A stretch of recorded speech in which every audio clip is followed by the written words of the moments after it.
In case you're unaware, and you might be because this side of politics has not been discussed that much since November, it's almost been like danced around. There has recently been a lawsuit filed, a very legitimate lawsuit, I should add, regarding Rockland County, New York, and the election. The lawsuit was filed by a watchdog organization called SMART, and they are claiming on pen and paper and in front of a judge, what a lot of us on the left have been claiming since November, that there are major statistical anomalies and personal testimonies of people in districts saying they voted for someone but their votes not being actually recorded. The latter claims have been made all across the country since the election. Now, I'm not saying, and basically no respected Democratic leader has been saying, that this is evidence of malicious manipulation of the election. Could be human error, could be machine error, but the fact of the matter is there are counties with hundreds of votes for Democratic or independent senators, with literally 0 votes for former Vice President Kamala Harris, in districts that had far different voting patterns in 2020. Now, MAGA, I can already hear you.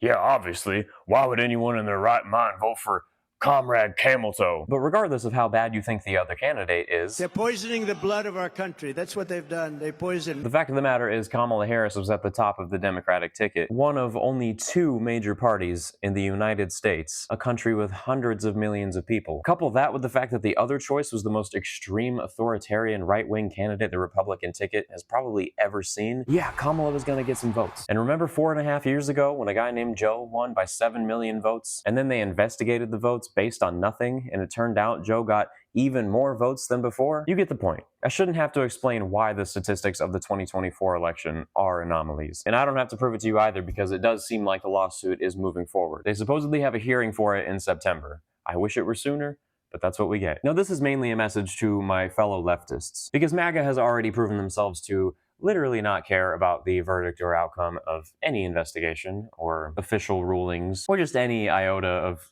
decency and integrity and facts.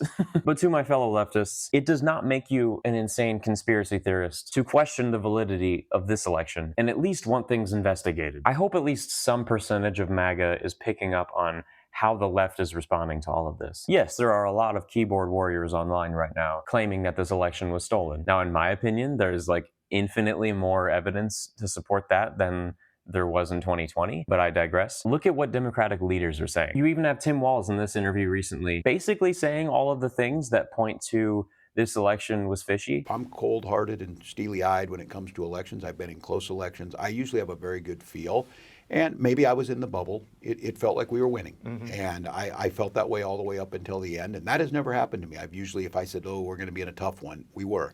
Or we're going to win this thing going away, we did. But then when point blank asked the question, was it rigged? He has a very diplomatic response. I respect people on that. I can't go there. I mean, I just can't. I can't let myself go there both, as an elected official, but I can't go there because I was too close to it. Was the 2024 election stolen?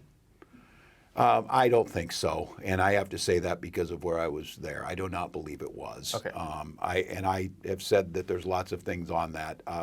What I've said is that I wished I'd have been able to do more to get people who sat on the sidelines. This is what proper and responsible care for democracy looks like. In fact, most of us on the left think that by large, Democrats kind of lack that big bone that holds up your backside, if you know what I'm saying. I personally think that Kamala reasonably should have contested the results right after they happened. If you were paying attention to the state of things leading up to the election, you would know that it's very bizarre that she lost all swing states and the results were basically called at like 10 p.m. Chalk it up to sexism, racism, however you need to handle it personally. But we also have reports of voting machines having mysterious updates done on them right before the election. And when asked about that, the response is basically, well, they weren't of any significance, which is not at all reassuring to me. Again, largely what the left is saying is we don't know that the election was stolen. We're just saying it could be looked into because shit's fishy, like actually fishy this time. I happen to live in one of the 2 states where they won't let you verify if your vote went through or not. But if you're able to, I would just check because I have seen a near endless amount of comments online from people saying that their vote did not get counted. Obviously, we don't know the validity of internet comments, but again, we have an actual lawsuit now demanding that we do some hand recounts, at least in certain districts, just to see what happened. And that's a very good thing. We should want scrutiny for these types of things, if not at the very least to make sure that our next election is secure. I personally think that it's absolutely asinine that even one person on the planet would vote for Trump. But if you told me that there was a district in my red-ass state that had tons of votes for Josh Hawley, but none for Trump, I would think think that's fucking weird. We just saw the kind of numbers that the left can pull on the No King's Day protests. The 2024 election was weird, and it doesn't make you a conspiracy theorist to point that out.